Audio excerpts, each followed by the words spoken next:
Welcome everyone to another Ref Brandon and the Todd Family YouTube video. Wherever you are, whatever you may be doing, thank you so much for making Ref Brandon and the Todd Family a part of your day. We always greatly appreciate it. I just got home, and before I even turned the TV on to start watching some football, I said to myself, "Self, you better go ahead and do a video because once you sit down, you're not going to want to get back up." So I wanted to jump on here and talk about Survivor Series War Games, which comes up tomorrow night from the Rogers Arena in Toronto. I hope everybody had a wonderful Thanksgiving. For those of you that had the whole week off, I hope you enjoyed your holiday week off. Happy Black Friday to you too, Kevron. I know you're excited about rivalry weekend. Of course, Clemson's big game is tomorrow at noon. Hey there, Austin. We're about to talk some wrestling, so I'm glad you are here. But Survivor Series tomorrow night is going to be the 38th annual Survivor Series. It's always the used to be pay-per-view, now premium live event that's held in late November every year.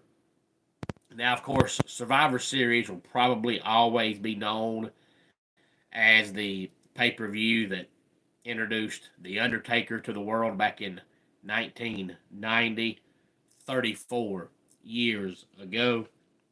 And I have nothing against war games, but I'm old school, not just in wrestling, but in all sports. And to me, if you're going to have war games, it should be a separate premium live event. Survivor Series should be Survivor Series. You shouldn't change it. That'd be like changing Royal Rumble or changing WrestleMania. Let Survivor Series be what it is. But it'll be the 38th annual Survivor Series from the Rogers Arena in Toronto. If you're here live, make sure you give the video a like and a thumbs up. If you have not yet subscribed, please do so. It takes about 2 seconds and helps the channel out tremendously. Now, they have not announced any matches for the pre-show. Used to be the pre-show would have 1 or 2 matches, and then all the rest would be on the main card. But it seems like for the last 5 or 6 months, all the pre-show is talking. So unless you're just a die-hard wrestling fan, there's really no point in watching the pre-show anymore because it used to be matches interspersed with the talking. But now it's just the talking, and all they keep doing is going over the card and going over the matches. But if you've been watching Raw and SmackDown, you know what they are. You know what led to them. So to me, without matches being on the pre-show is useless. Hey there, Gaines. I'm glad you are here. And if I played a Rush song, YouTube would probably take my video down for copyright infringement because Rush is not on the YouTube free music catalog page.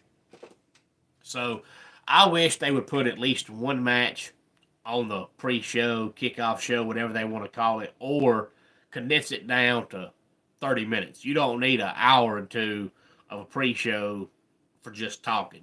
That's useless. It used to be 1 or 2 matches, sometimes 3 matches mixed in with the talking. Now it's just the talking. Hey there, Op Gamer. Thank you for liking the video and subscribing. I really appreciate that. But tomorrow night we have 5 matches on tap, and Triple H has shown us that 5 matches is about what he normally does. So that's probably all we're going to see, especially considering we know the War Games matches are going to be really, really long. Hey there, Terry. Glad to have you here. Thank you for subscribing to the channel and liking the video. I really appreciate that. The men's War Game matches: Roman Reigns, the Usos, Sami Zayn, and CM Punk versus the Bloodline and Bronson Reed. And you're on GG's account. That's fantastic because even if you are a child, no matter what age you are, I don't use vulgar language. I don't drink. I don't smoke. I don't talk dirty. So you're not going to find anything dirty on this page, so child and kids of any age can watch this channel, and it's perfectly fine. I'm not a bad influence at all. So, Terry, thank you for being here no matter what age you are. Today, we are talking some wrestling. That is the men's war game match. Sleepy, thank you for being here. And then we have Gunther versus Damian Priest for the World Heavyweight Championship. The women's war game match. Hey, Caden. Well, thank you for being here, Caden. No matter how old you are, who you are, and where you're from, there's something for everybody on this channel. I talk college football, wrestling, the National Football League, Major League Baseball, NASCAR, college basketball, the NBA, and you never know what else. The women's war game match is Rhea Ripley, Bianca Belair, Naomi, Io Sky, and Bayley versus Liv Morgan, Raquel Rodriguez, Nia Jax, Tiffany Stratton, and Candice LeRae. And Caden, I want to say one video about soccer, but I did one or two about soccer, one or two about golf, one or two about tennis, so it's hard to keep up with exactly how many I've done. But I try to only talk the major sports, which is NASCAR, baseball, basketball, and football, until the channel gets really, really big. And then if I ever get the channel to be really, really big, which is what I'm hoping for and shooting for, then I'll have people that like hockey and soccer and golf and tennis and lacrosse and everything. But I feel like until we get to that point, most of the sports fans for now are going to be baseball, basketball, football, and NASCAR fans. And I would rather do a video that I know people are going to watch than get on here and spend 20 minutes talking soccer and get one comment and 5 views. Because doing these videos sometimes takes a lot of time, a lot of energy, and a lot of effort. So coming on here and putting out long videos to only get 4 or 5 views, it's really kind of aggravating. But I hope one day I can talk all sports. And no matter what sport I talk, I'll get hundreds of comments and hundreds of views. If you've been following along in WWE, you know that just recently Jade Cargill was written off of television. She was either in a car wreck or hit by a car, struck by a car, whatever you want to call it. So now we've got to figure out who done that. So she was taken out of this match. She was originally one of the 5 in this women's war game match.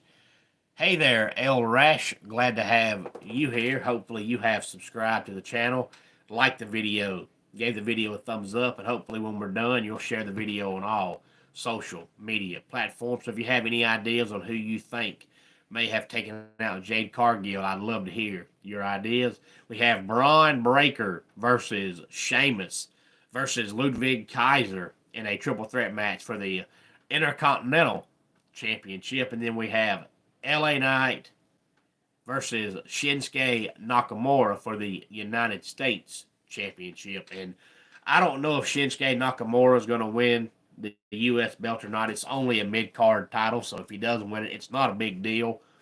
But if he doesn't win it, they need to just quit putting him in title matches, because they keep writing him off TV, and then they'll bring him back and act like he's, some big, huge threat for whatever belt he's going after.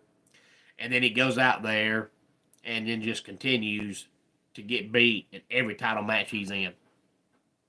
So either give Shinsuke the belt this time or just quit putting him in title matches. He'll lose the IC championship match and be off TV 3 months, and then he'll come back and they'll say, oh, Shinsuke, he's a deep threat. Then he goes out there for the next mid-card title and loses again, disappears again, and comes back again and loses. It's a never-ending process. If you're not going to give that man the belt, quit putting him in title matches. It's useless.